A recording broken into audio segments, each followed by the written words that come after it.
بسم الله الرحمن الرحيم maanta ay ahayd taariikhda April 16 2026 waxaa qabsoomay shirki golaha wasiirada Koonfur Galbeed oo uu shir gudoominayay hogaamiyaha ku meel gaarka ah ee Koonfur Galbeed mudane Jibriil shirka sida caadada ahayd waxaa lagu soo qaatay ajendayaal dhowr ah oo ugu horeeyo ajendaha amniga Koonfur Galbeed waxaa si weyn looga dooday amniga Koonfur Galbeed oo maanta uu marayo meel wanaagsan iyo dhacdooyinkii qawaariijta oo si weyn loo xadiday way jireen sida riboodyada lagu helay dhacdooyin yar yar oo bam gacmeed iyo jidgal u badnaa laakiin aanan wax qasaaro ah geysan arinta labaad waxaa laga hadlay wasaaradda gargaarka oo ayadana horumarada laga gaaray arrimaha gargaarka iyo degmooyinka cusub oo la gaarsiiyay ka sheegtay golaha dhexdiisa guud ahaan wasaaradda gargaarka iyo wasaaradda biyaha iyo wasaaradda arrimaha gudaha sidii awalba riboodyada ay u bixin jireen waxay brief gareeyeen golaha iyo hogaamiyaha ku meel gaarka ah gabagabadii golaha waxaa ka soo baxay awaamiir la farayo guud ahaan shacabka iyo ciidanka Koonfur Galbeed ku sugan golaha wuxuu mamnuucay buunbuuninta falalka argagixisada ka fulinaysa guud ahaan geega Koonfur Galbeed oo isugu jira falalkii yaryara oo maalmahan dhacayay in la buunbuuniyo falalka argagixisada waa mamnuucay golaha sidoo kale golaha wuxuu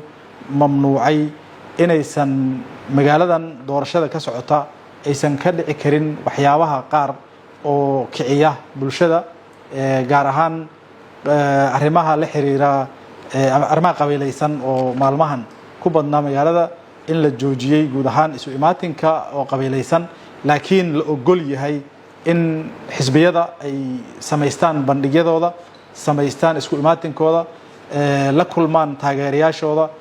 ka hadlaan ajendayaashooda siyaasiga ay ku hogaaminayaan dalka iyo guud ahaan Koonfur Galbeed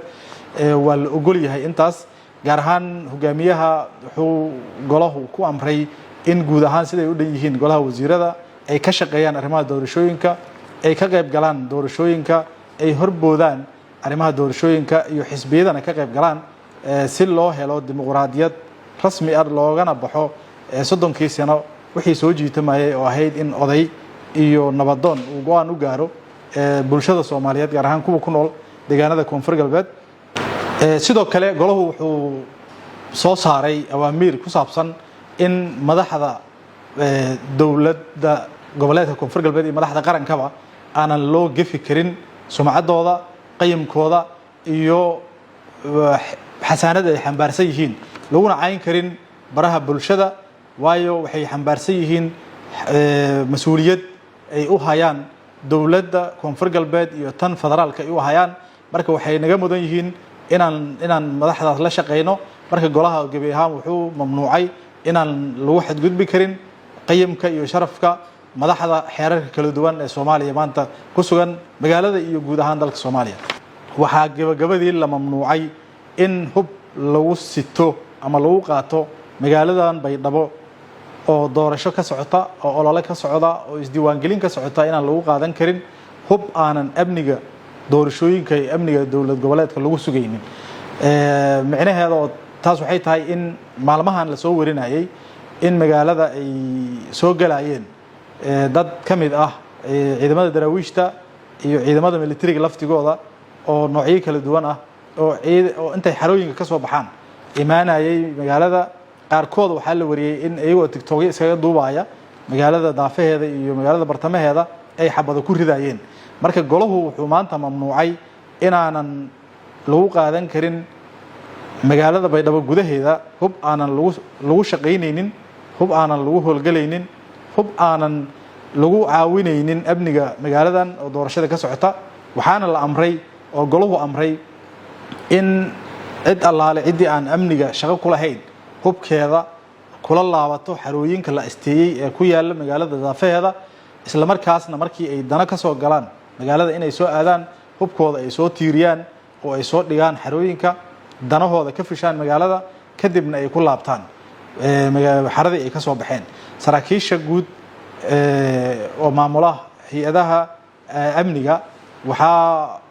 golahu amray inay ku celiyaan dadka aan shaqada ku lahayn amniga magaaladan ku celiyaan xarumihii ay deganaayeen waxaa kaloo la sheegay ciidankii maalin dhaweyd ka yimi banaanka in loo asteeyay xarumo iyo xarooyin loo geeyay cuntadooda iyo iidaankooda si loogu ilaaliyo meeshaas badqabkooda diiwaangelintii baa socota nambareyntii baa socota si xuquuq rasmi ah u yeeshaan marka golahu wuxuu booriyay amniga magaalada Baydhabo in uu fiican yahay dadkii ka shaqeeyayna ay amaan mudan yihiin laguna dhiirigeliyo shaqada ay maanta wadaan si laba jabaaraan gaar ahaan hay'adaha amniga maanta ka howlgala gudaha magaalada Baydhabo oo doorasho xoogan iyo ololaheeda ka socda golaha gabi ahaan wuxuu ka soo ilaaday jawi wanaagsan iyo reen. Wassalaamu calaykum waraxmatullaahi wabarakaatuh.